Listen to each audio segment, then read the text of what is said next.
So I'm about 30 minutes later than I planned to be going live today. And the good news is that I didn't schedule it with anybody. So if you show up, great. And if not, you can always watch the replay. But I was ready to hit the button and go live on Facebook Live, and the power went out. Now, who needs power like for air conditioning or anything like that when it's 95 degrees in Central Florida? It got hot really fast. Hey, Jay, it got really, really hot in the house here fast. And so I was getting ready to bug out. And I was going to do my Facebook Live from my smartphone. So I was starting to type it in there and get everything all squared away. And the power came back on and the air conditioner is starting to work. But man, it gets hot so fast when the power goes out. Anyway, I am going to do this Facebook Live to help my friend photographers. And this time around, I want to talk to you about 4 ways that you can really stand out from others in the photography world so that you can get more gigs, more business, more money, more income. It's a tough thing because these days everybody has a camera that we carry around with ourselves everywhere. And so being a paid photographer is a tougher and tougher thing to get into for some people. Some people are like, man, it's really easy. I don't have any problems at all. But other people have a tough time standing out from the crowd. So I'm going to talk to you about 4 different ways that you can do that. And the first one is something that I see done now and then. And it is a national thing, an international thing, and sometimes a very local thing. So let's talk about this. It's looking different, strikingly different from the other images that you see. And so it better be good too. You don't want to look really, really different and really, really bad. But people like Joel Grimes, he has a look. He has a very specific look. Ironically, he teaches how to do the look that he does for sports portraits, the gritty, higher contrast, and just amazing backgrounds and things like that. He's actually teaching seminars and courses, and he's got online courses and things like that. So Joel Grimes does that to look different. Now, the reason that I tell you that he does the courses is not because you should go take his courses, because it may not be for you, but if it is for you, good stuff. The point is, if you're in a local market somewhere around the country, and you're looking for a way to stand out, you should research people like Joel Grimes and find out how is he doing what he's doing. Hey, Thomas. I'm glad you're here. I don't know if you caught the very beginning. I was dealing with power outages here in Florida, and it got really hot really fast. So I was going to do my Facebook Live from my phone, but I'm doing it from here. So you want to stand out. You want to look really different. Christy Shirk is another one. She's got a very unique look to her images with her underwater photography. She is shooting portraits of people underwater that the pieces of their outfit, their hairstyle, all that stuff is all floating. And then there's a reflection above the people from the surface of the swimming pool. But she does this really cool thing where all the bubbles go away.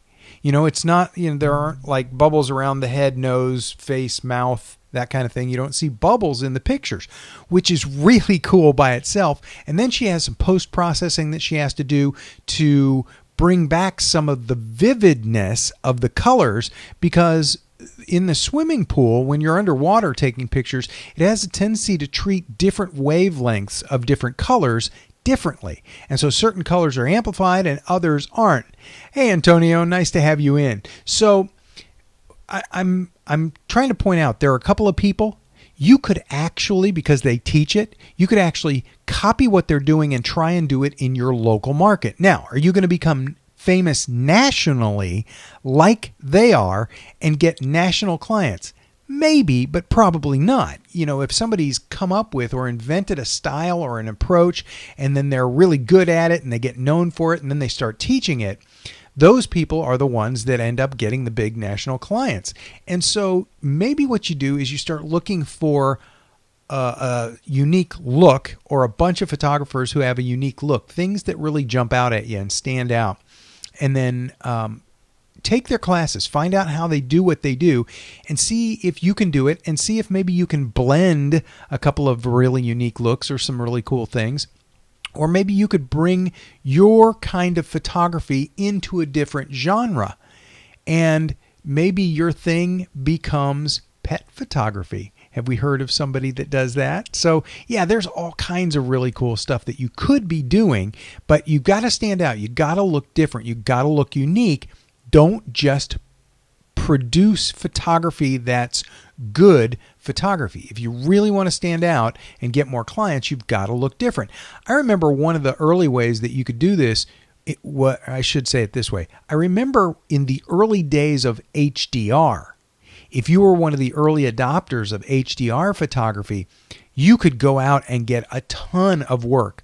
I was not a big-time architectural photographer, but some architects found out about my ability to produce HDR photography, and I was getting hired left and right for inside, outside. I did a multi-million-dollar, $5 million mansion. I did all the different rooms because the HDR photography brought up the details in the shadows, and it brought down the highlights so you could see more details in the highlights. And so it was a really cool thing. And now everybody can do HDR, and we all have filters on our smartphones to do HDR. So HDR isn't going to get you to stand out like it once did. But there are some things that you could consider. For example, plotographs. That's just one, but it's one that I like. A plotograph is where you take a still image and then you apply some filters to it, and you can make things that are still in that image move. So you could do things like you could have a picture of a window with curtains, and then you can make the curtains wave in the breeze, even though the still image that you shot, the original that you shot, doesn't have them moving. So it's really kind of interesting. Hey, Jeffrey, it's really kind of interesting the kinds of things that you can do with plotographs. I would advise you to just check it out. Go over to, just do a Google search for plotograph, because there's free software, apps that you can use on your iPad, and I think they're also on Android. And then you can do stuff on the website, and there are tutorials and all kinds of cool stuff. So yeah, you would want to do that. You would rather have a dedicated camera. You'd rather have a dedicated camera for what, Thomas? I'm not really sure. But plotographs, what's really cool about the plotograph is that you can take all these different stills and then animate them the way that you want, and also isolate other things to not animate. So you could take a picture of a mountainscape, and then if there are clouds in there, the clouds could be moving, but the mountains be still, and you can make it look like the clouds are just kind of in a GIF or a GIF loop where they're animating. It looks really cool. So yeah, taking pictures. I definitely agree that you want a dedicated camera for taking pictures. My point is, it's hard to get hired as a photographer, even if you've got a DSLR, and you should have a DSLR if somebody's paying you, or a mirrorless camera.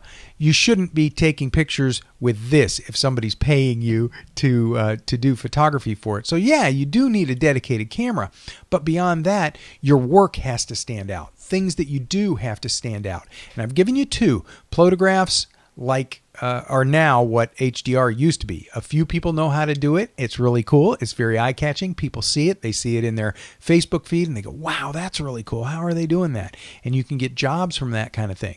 And then the other is a really different look or a different style, something really striking that jumps out at you. Now, obviously, customer service is going to be a really big thing, but imagine this. Imagine you do a job and you take a ton of photographs in half a day, maybe something like a wedding or something like that. And by the time everybody's going to sleep that went to the wedding that night, you've got a whole bunch of images they can look at in a portfolio. That kind of thing is rare, because most photographers, they want to spend a long time processing the images. But there are ways that you can do this really quickly. You can have a very fast workflow in Lightroom, and then have a very fast upload workflow. And I'm not going to go through all the details of how to do it, but I'm just pointing out that if you do it, imagine this. You take a whole bunch of pictures at a wedding, and you walk around with your business card, and you put it on all the tables, and you hand it out to everybody, and you say, now all these images that I'm shooting for the wedding, you'll be able to see them tomorrow. So you tell everybody that attends the wedding during the reception while you're taking pictures. You can see these tomorrow. Here's where they'll be, and you write down, the place that they'll be on the internet, and also a password. And so they got to keep your business card because that's the password to get into the private portfolio. Then they can go in there, see the images, and if you do it right, you post those images on a portfolio where they can actually buy them. So if they find a couple of pictures that they were featured in, then they can go there and buy them. And I know a few wedding photographers working that way. It's a very smart way to work. It's hard work. You definitely have to process a lot of images in a very short period of time. But imagine if you can do that. Imagine if the bride is on her honeymoon, and on the first night of her honeymoon, the second night of her honeymoon, or during the day on her honeymoon, she's able to look at the portfolio, look through all the images, and start building her wedding album and go, I like that one, I like that one, I like that one, I like that one. And it's a very cool experience. So consider doing something like that, really fast image delivery. And this is the fourth and final tip for ways that you might consider using to stand out from other photographers to try and get more business. And that's video. And I'm going to tell you a lot of ways to use video. And I'm not talking about become a videographer. That's not what I'm saying. I'm not saying do indie films. I'm not saying do cinematography with multiple camera shoots and make mini movies or touching scenes or anything like that. There's ways to use your camera to do very simple kinds of video. Video that looks like what I'm doing right now, where I'm just talking to the camera. You could do something like that for yourself to promote your business. You can do all kinds of things with video as a photographer to aid you in your business. And that brings me to week number 3. Week number 3 of this little exercise that I'm doing 3 weeks of helping photographers, just ways to help photographers. And so week number 3 next week is going to be all about simple ways that photographers who already have cameras can start using video in their business. For self-marketing or for clients, video for clients. Now, can you do everything? Can you do TV commercials when you're a photographer just getting into video? Heck no, you can't do that, but you can do some stuff. And there's some stuff that's very profitable. And imagine this, you've got the ability to do some kinds of video, and I'll tell you what they are next week. That's what next week is all about. If you can add a little bit of video to your still shooting business, now, all of a sudden, when somebody is considering hiring you, you say, well, yeah, I can do those portraits and I can also do videos. They're going to go, wow, that's really cool. You can do it all at the same time? Yes, you can. So next week, we're going to talk a little bit about that. And I'm going to continue with my 3 weeks of helping photographers every day. And I say every day. I'm taking weekends off, but I'm doing it every weekday. So I missed 4th of July. That's why I did 2 today. I hope you guys got something out of this today. Thomas, you got a good camera. The T3i is very usable, very user-friendly, and it captures great images. Yeah, it would be a good podcast episode. We've done one, I think, talking a little bit about video. And Jay, I was actually thinking about doing multiple episodes of the audio podcast that Rick and I do. Rick Salmon and I do a podcast called Picturing Success. It's at picturingsuccess.com. You can find everything you want to about that. So over at picturingsuccess.com, you can reach out to me, listen to podcast episodes, sign up, talk to Rick, whatever. Send us an email, that kind of thing. So yeah, we're doing some video discussions, and we talk about it a little bit. Rick does some videos too.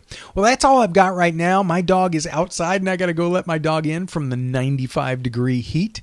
And I hope you guys got a little bit out of this today about how to be more competitive as a photographer and potentially get more gigs, more jobs as a photographer. And then next week, all I'm going to talk about is how you, as a photographer with a nice camera, can start doing simple videos that you can actually charge for, or do simple video promotional videos that you can use for yourself to get more photography work. Hope that helps. See you next week. Have a great weekend and take it easy. And if you guys have any questions, feel free. Yeah, that's true. Getting your work seen. Feel free to reach out to me. That's hot there. That's hot there compared to here. Yes, it is very hot. It's very hot here. And 95 degrees here is hotter than most places because it's really humid. So when you go outside and you start sweating and the sweat sticks to you, it just stays hot. It's pretty bad. Okay, enough of that. I'm going to go outside and get the dog. I'm going to sign off here. I will see you guys back next week, where each day next week I'm going to talk about some simple things that still photographers can do to get into doing simple video that you can charge for. Talk to you guys later. Oh, I got to sign off. Bye.